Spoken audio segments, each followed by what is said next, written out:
Welcome to Film 360, the Full Circle Film Show. Tonight we're here with Mario DeAngelis. He is a wealth of filmmaking knowledge, so we're just going to dig in as soon as we get back.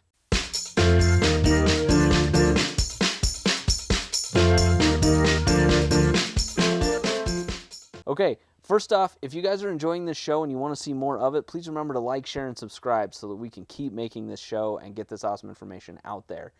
Beyond that, though, Mario. Thanks for having me. Yeah, I forgot. I got my haircut today because I just realized I was going to be on camera. Nice. So there we go. No hair issues. No flyaways. Perfect. So Mario has been basically every role, I think, on a film Almost. set. Just about. He hasn't been an ingenue. That we know of. That we know in of. this country. He can't legally talk about it yet. Can't.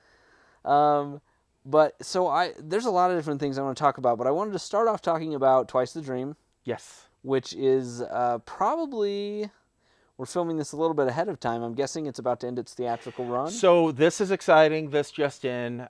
This is the information I was given. So out of 10 Utah theaters, yeah, it will be held for 2 more theater. 2 of the 10 will continue to have Twice the Dream for another week.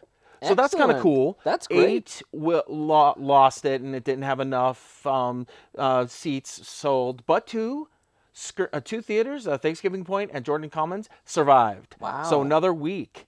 Now, I just want to point out that it's just a miracle. It's a Christmas miracle. That they even got a theatrical run. Yeah. Dare I say, quicker than most that I've been attached to. So that's miracle number 1. Miracle number 2 is that it had more than one theater. 10 theaters in Utah, 2 theaters in Idaho, and Mesa, Arizona in a couple of weeks. So 3 states with a theater. And so that's miracle number 2. Miracle number 3 is that they're getting a second week at least 2 of the theaters. And it's just they're relentless. Savannah and Steve are relentless, and they've been on this show, and they're just amazing at the whatever it takes attitude. Yeah. I just saw Endgame, and that was a theme of the movie, whatever it takes. And it's also a name of a documentary I made once, which I haven't gone very far with. So, but whatever it takes is a great attitude, because it's about everything that's talked about on this show. Yeah. It's a wrap up of, if you don't have that attitude, and I'm not being negative, don't continue in film. If you're just, short of murder, do whatever it takes to make your dreams come true. And it's cliche, and it's driven into the ground a little, not a negative, but the theme is true. Twice the Dream is about following your dreams and never giving up. 14 years, made this movie. Amazing. Yeah. Yeah. And so what was your role on the movie? I was first AD, and I'm associate producer. Okay. I didn't ask for this, but for some reason, I'm at the very bottom of the poster, and my name is right next to Savannah's, and that's an honor for me. I didn't know that was going to happen. I didn't even know I was going to be on the poster. But the first AD role is kind of a funny story, where they pulled me in. They wanted me on the picture. I said, cool, what's your shooting schedule? We're going to do 7 weekends. I said, you're nuts.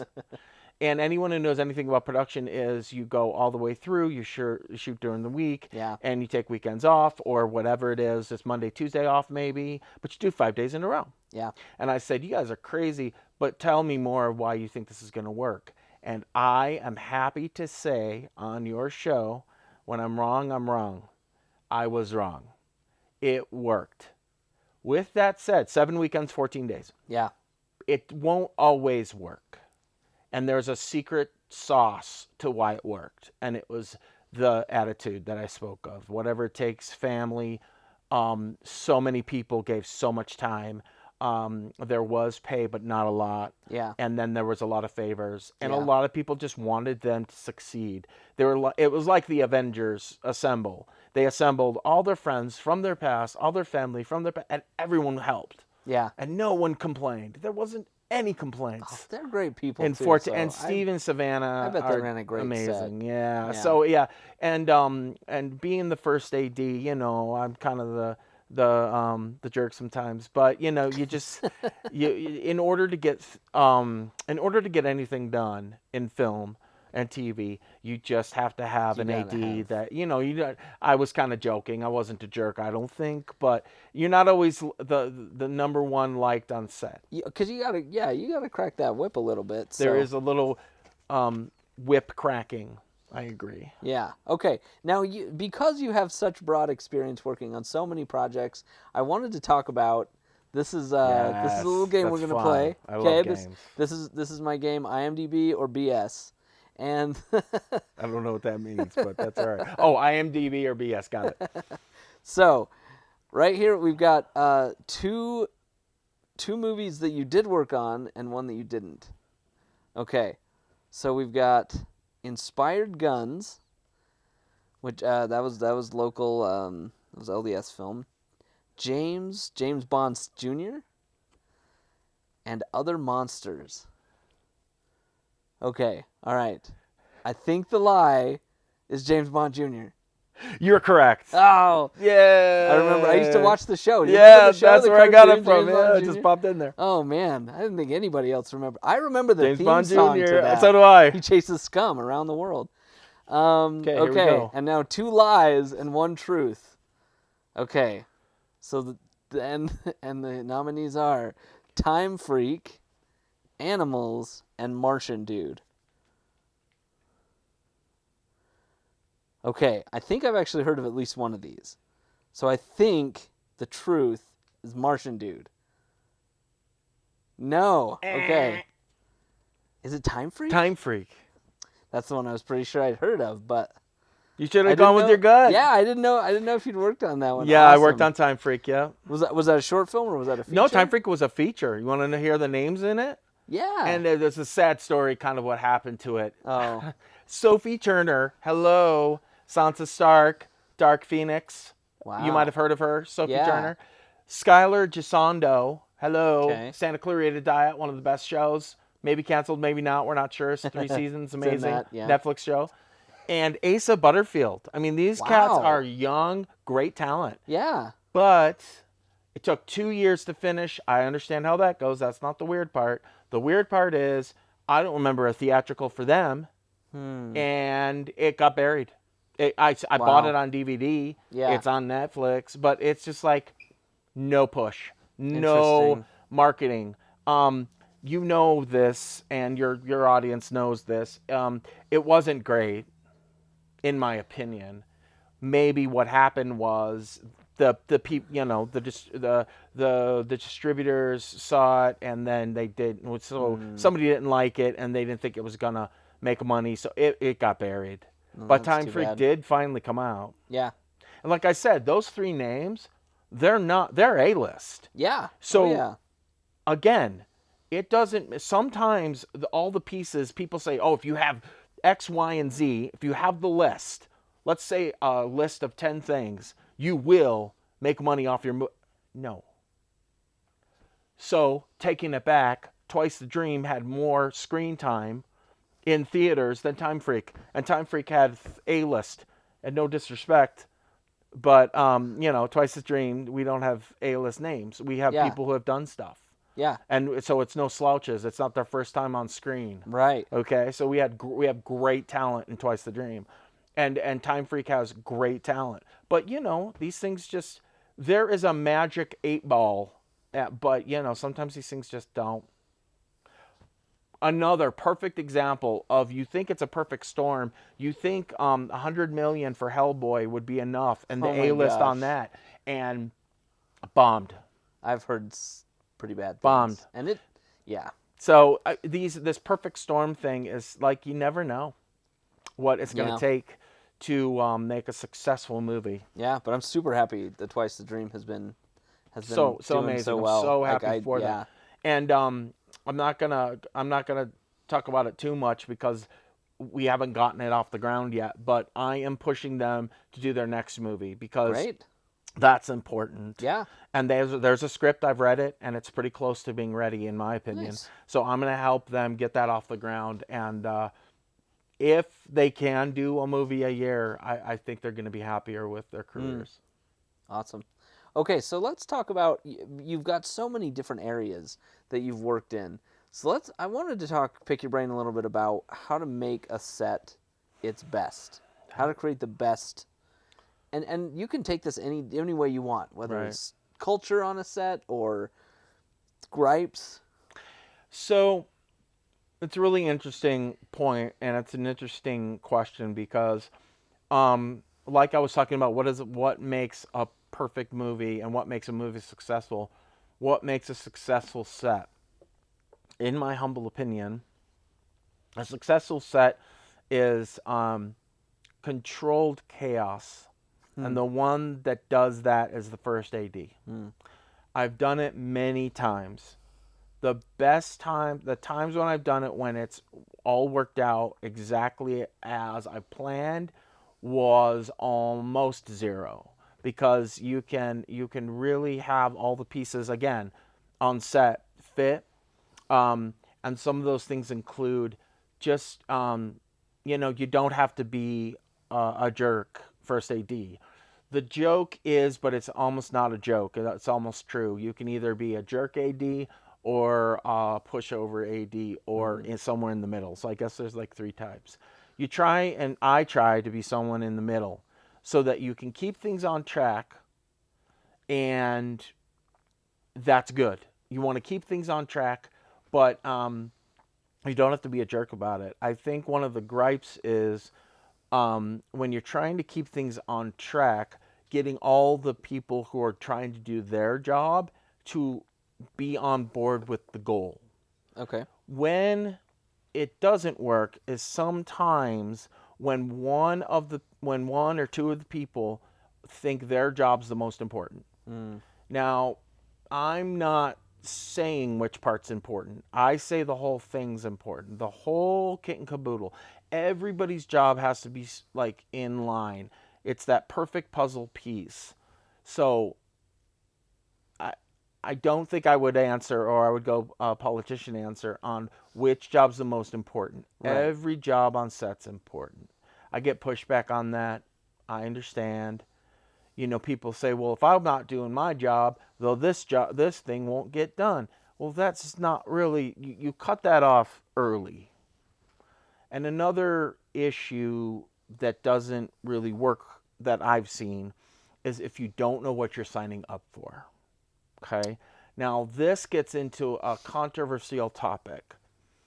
If you're on a show and no one's getting paid, that doesn't mean your job is less important. You treat it like you're getting paid. If you are getting paid, then it doesn't matter how much you're getting paid. Yeah. So that's where the controversy comes in, is, it doesn't, like, if someone says, well, you're doing your job poorly and it's an unpaid situation, you don't say things like, well, I'm not getting paid, so I don't have to put in as much work. That just is not cool, in my opinion. Yeah. So that's where I'm at with the whole thing, is you still put in just as much energy if you're not getting paid, or if you're getting paid a small amount. That brings us to a gripe of, if someone's on set and they're not putting the energy towards their job, and they say things like that, that's something that I hear that doesn't work. Yeah. And I've seen it not work. So that's like, I don't know if it's a gripe. It's a misconception that attitude works. So I mean, I have my list of misconceptions and things that don't really work. But it's going to be different it's going to be a different list, whoever you ask. Yeah. Absolutely. Long answer, sorry. No, that's okay. That's okay. I was going to ask, so you've worked as a director, you've worked in so many different capacities, but what goes into how you choose your crew members? When you're the one who chooses. Yeah. What gets people the axe, and what gets people the green light? That's a great question. So I'll go with shorter answer on this one. The shorter answer on that is people who understand if they're asked to do something outside their job, they don't complain. That's like the short answer. Okay. People who understand what they're on, but that goes back to, if they don't know what they signed up for, they may complain if they thought it was something else. Yeah. So it's communication starts at the beginning, and then you get people on board who don't mind being asked to pick up a sandbag. Yeah. And they're not going to complain, or they're not going to yell at someone if they're picking up a sandbag and it's not their department. You know, I was on a set yesterday and there was none of that. It was smooth as it could be, and the weather was like the only rogue element. So I was on a fun little thing for Colton Tran, and I got to work with friends of mine, so Rob Mearmont, Josh Rowley, a bunch of cats, Eric Hansen, a bunch of people. Colton Tran's doing great out in LA, and he comes to Utah, and he's from here, and it was just a great day, you know. But you know, you pick up the wrong thing, nobody yells at you. So when you're on those things, sometimes that happens in Utah or any state. Yeah. You know, you be on a set. Hopefully, the best sets I've been on is people don't get bent out of shape really quickly. You know, sometimes things happen and, you know, feathers get ruffled. But, you know, if there's communication, then those things probably won't happen. Or maybe you did do something wrong. Yeah. And I'm not above, you know, making mistakes. Yeah. But you try and cut that kind of stuff off. If you're doing the right thing at the right time, then that's great. And bringing the right people on, like you said. That's where it starts. All right, we're going to have a little bit of sponsor love here. So, real quick, I just want to say thank you to our sponsors, Voyage Direct Primary Care. They have a fantastic healthcare product for independent contractors, filmmakers. It's an excellent way to make sure you stay healthy without expensive insurance. Also, Summa Business Law, if you're doing contracts, non-disclosure agreements, any kind of business, which you should be doing, they offer a great way for low-cost legal help with that kind of stuff. And, of course, Creative Stream, who lets us film in their awesome space. Check them out as well. We're going to just show some quick videos about them.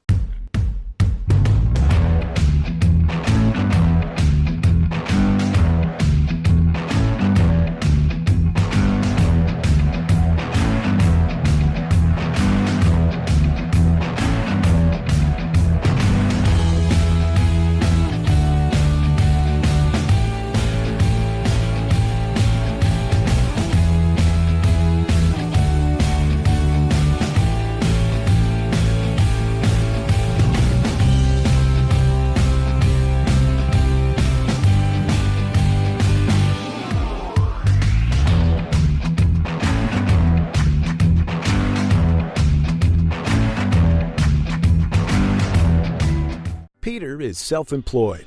He works hard to provide for his family, but he's found it almost impossible to provide them with decent health care. The cost of insurance keeps increasing while the coverage decreases, so Peter spends more to get less. And even with insurance, he often avoids taking his family to the doctor because of high deductibles. It's hard to get a timely appointment, and it's even harder to fork out hefty copays when visits rarely last more than 10 minutes. Enter Voyage Direct Primary Care. For one low monthly fee, Peter can provide his family with easy access to their own personal doctor, who specializes in caring for the whole family. Voyage Direct Primary Care is like the Netflix of medicine, but instead of unlimited movies, members get unlimited relaxed office visits, easy access to their doctor via text, phone call, video chat, and even an occasional house call. Say goodbye to copays and deductibles. Say hello to affordable, personalized health care. Voyage Direct Primary Care is fixing healthcare. Sign up today at voyagedpc.com. Running a successful business is hard work, and navigating the complexities of the law is time-consuming and even costly. There are so many legal considerations: business formations, entity selection, taxes, partnership agreements, licensing, hiring employees, business contracts, non-disclosure agreements, sale of a business, estate plans, and mergers, just to name a few. This is more work than most business owners can handle on their own. Let Summa Business Law guide you through each phase of your business and help your business achieve further growth. Summa Business Law offers a flexible subscription service that makes it possible for anyone to have access to the business counsel they need. A monthly subscription can give you access to document reviews, protecting you from potential legal threats, one-on-one meetings, as well as business and legal advice. We offer mobile services that come to you to save you time and money, and calls and emails are available at any time at no additional cost. Contact Summa Business Law today to schedule your free consultation and help your business reach its potential. All right, welcome back. And now I want to shift to, if you have any good ones to share, let's talk some set horror stories. I'm sure you have some. I guess it's whether or not you're willing to share. Because I don't want to cast anybody in a bad light you've worked with or anything. But... So I'm really good at telling juicy stories, but leaving out names. I'm really good at that for the most part. Good. So, but I mean, this has come up before, and I'm trying to remember the like really good ones. I've been in situations where, so I was. This one might give it away, but it doesn't really matter. I mean, it's not a negative on them. It's more weather related. For 4 days, I was background on a show where it was so cold, everybody's feet started freezing, and there weren't enough foot warmers, hand warmers that could really help. So it was horribly cold, and like I said, I was background, but then I started being different types of background. They would put me in different wardrobe. So I was like on like one side 1 minute, and then the next side the next, and it was night, and it was freezing in northern Utah. It was 8,000 feet in February. So it was ridiculously cold. Yeah. And the problem was, sometimes this happens, and it didn't necessarily happen on that show, but I've been in situations where there's not enough heaters, hand warmers for background. Yeah. They all go to the first team, and they all go to the crew. Then the background maybe gets that kind of stuff, maybe they don't. Maybe they get a warming tent, maybe they don't. So those are the kind of horror stories that are bad. And then I've heard of shows where they don't even have water provided. That's where I think it's really bad, is like the horror stories. Yeah. Because most of the time I've been on things, either my own or other people's things, and people try to provide these things. Yeah. But sometimes the stuff isn't even provided, like water, like hand warmers, and it's like simple things that production should take care of. But and there's a slew of reasons of why those happen. But yeah, I've got plenty of horror stories. And then some are embarrassing in regards to my projects where I dropped the ball or one of my people dropped the ball. We were on a mountain one time, and we didn't have walkies. Oh. So that was on me, because I was AD, and somebody forgot walkies. So, and I was trying to first AD, and we got through it. Yeah. But I was first ADing without walkies. I mean, that's just ridiculous. So that's a horror story people don't think about in regards to, like, we don't need those. Yeah. Okay. Yeah, we do. Yeah. But the production didn't want to pay for it, or somebody forgot them, or that there's again slew of reasons why these things happen. Yeah. But when they do, it's the small things that can cause the biggest problems. I'm going to say that again, because that's really smart what I just said, and usually I don't make sense. The small things can create big problems. What is a moment the most mortified you have ever felt on set? I'll lead with an example of my own, which is I had a client who wanted to shoot a video on a green screen, and I got up to his office and he said, "Where's the green screen?" And I didn't even have it in my car. It was at home, 45 minutes away. And that was probably the most mortified I've ever felt on a shoot. And I worked around it. We did something actually better than the green screen would have been. But have you had that moment? Yeah, I got plenty of those. And but I want to touch on something you just said, that sometimes the mistakes can turn into Christmas miracles, and sometimes you got to see those things, forest for the trees. Now, there are times like this. So I'm in LA. I'm a PA helping on a project. I'm getting paid, but I'm holding a cue card for Nichelle Nichols. Okay. Nichelle Nichols is she's an icon. Yeah. But she's also elderly. Okay. But she's still working. She doesn't want to stop working. She also is at the beginning, this is documented, and so I'm not like spilling anything, and it's everyone kind of knows that she's kind of forgetting things here and there. So the problem is, and she was a delight, but I was holding, and this wasn't my fault, but it came at me. Okay. And that's a time when you can't freak out because it's not personal. So she was, as far as you are to me, I was holding a cue card, and she was trying to read the cue card, and it wasn't big enough. The letters weren't big enough that she couldn't read it. And she was embarrassed. Then she started yelling at me about the cue card, and I was just holding a cue card because somebody told me to. It wasn't my fault. Yeah. I didn't write the cue card. But then the director started getting frustrated with Nichelle. We lost light because of that. So it was supposed to be this thing she reads, and we move on. And Gilbert Godfrey is right here. So you're Nichelle Nichols, and Gilbert Godfrey is right here. And he's like, what's going on? Why can't she just sit? And that we're like, okay, well, we need to move on to get this, the sun is setting, and we need to move on to the next shot. And we lost, I was just a PA, like I said. Yeah. They lost the shot. Wow. And so I've been yelled at before, though, as a PA. And there are those things where, and I've had to fire people because I've been on above the line. In fact, that's so something I wanted to ask you. On both sides. Yeah. What have been fireable offenses? Ooh. Again, legally. I did not think you were. I'm not. Legally, but as long as you can share. I don't share names.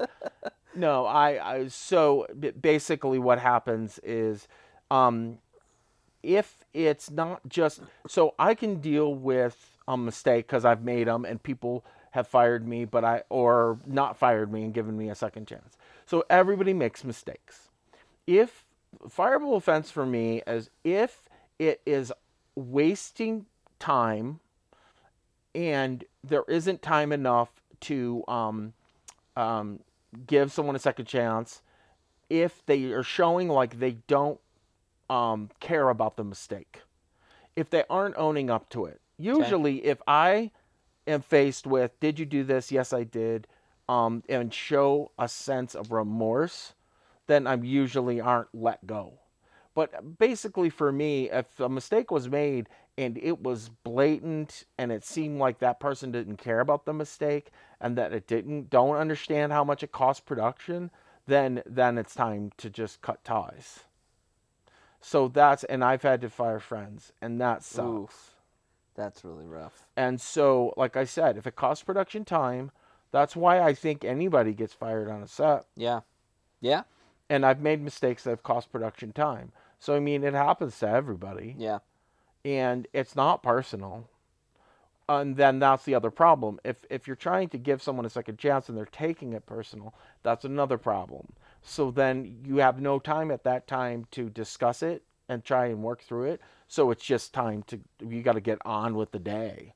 So unfortunately, that's the times when I've had to let people go or suggest to let someone go, because it's on game day, basically, on the day. Yeah. So I usually can work around other things and not fire people if it's not production day. Yeah. But if we're on set and we have 5 minutes to solve the problem and that person doesn't want to work with me, cool.